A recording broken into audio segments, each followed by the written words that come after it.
Le petit chaperon qui n'était pas rouge. Il était une fois une petite fille qui vivait au bord d'une forêt dans le nord de la Russie. Sa grand-mère qui tricotait la gâtait beaucoup.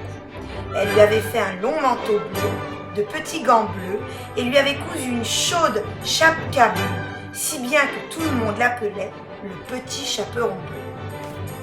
Un jour, sa mère lui dit « Porte vite ce petit pot de miel à ta grand-mère malade, elle t'attend et ne traîne pas en route, Anouchka, la forêt est profonde et pleine d'animaux dangereux. » Le petit chaperon bleu partit aussitôt pour aller chez sa grand-mère qui habitait de l'autre côté du bois.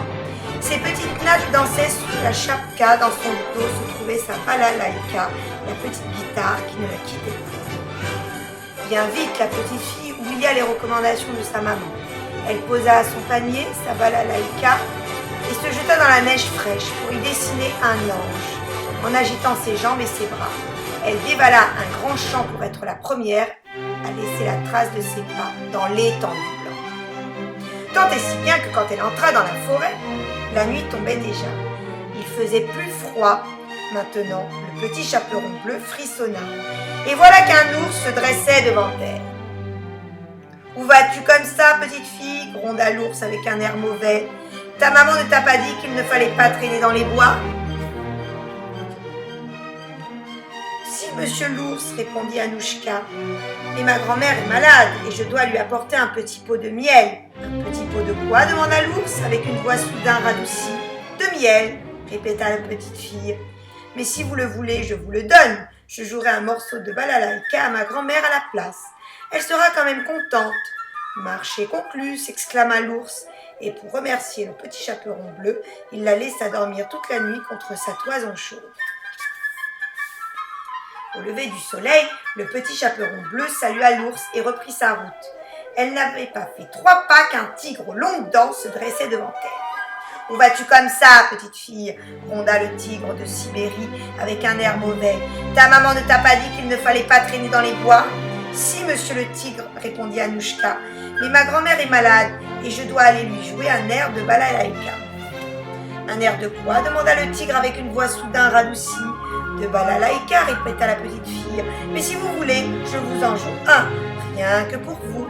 Ma grand-mère attendra encore un peu, elle sera quand même contente. » Marché conclu, s'exclama le tigre de Sibérie, qui était un grand amateur de musique, et pour remercier le petit chaperon bleu, il l'accompagna ensuite jusqu'au bout de la forêt. Le petit chaperon bleu salua le tigre de Sibérie et reprit sa route. Sur le sentier qui la menait chez sa grand-mère, elle se trouva nez à nez avec un petit lapin.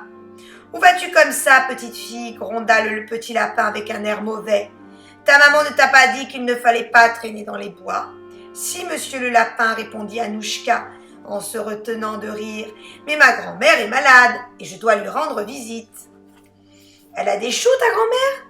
demanda le petit lapin avec une voix soudain radoucie. « Des choux ?» répéta la petite fille. « Oui, je pense. Si vous voulez, nous pouvons aller voir ensemble.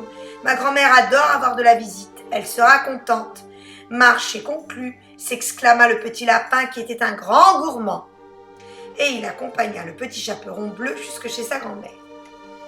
Quand le petit chaperon bleu poussa la porte, elle n'avait plus rien dans son panier. Elle n'avait que sa balalaïka accrochée dans le dos et un petit lapin qui trottinait à ses côtés. « Quelle bonne surprise, Anouchka chérie !» lui dit sa grand-mère. « Rien que de te voir, je me sens déjà mieux. Mais qui est là avec toi ?»« Un petit lapin qui aimerait bien croquer un de tes choux, » répondit la petite fille en souriant. « Quelle bonne idée, Anouchka chérie !» s'exclama sa grand-mère en se levant. « Un bon casse-croûte, voilà qui nous remettra complètement. » Et c'est ainsi que le petit chaperon bleu et sa grand-mère se régalèrent du meilleur ragoût de lapin qu'elle n'avait mangé depuis longtemps. Si tu n'aimes pas cette faim et si tu veux sauver le lapin, tourne la page. Et c'est ainsi que le lapin dévora tous les choux du jardin et avala la meilleure grand-mère qu'il n'avait mangé depuis longtemps. Si tu n'aimes pas cette faim et si tu veux sauver la grand-mère, tourne la page. Et c'est ainsi que le méchant petit lapin prépara une délicieuse potée aux choux et à la petite fille, une jolie potée aux teintes bleues, la meilleure qu'il n'avait mangée depuis longtemps. Si tu n'aimes pas cette fin et si tu veux sauver le petit chaperon bleu, tourne la page. Et c'est ainsi, entre choux croustillants et crêpes sucrées, qu'une petite fille rusée, sa grand-mère et un petit lapin gourmand firent le meilleur des goûters. Si tu n'aimes pas cette fin, invente-en une.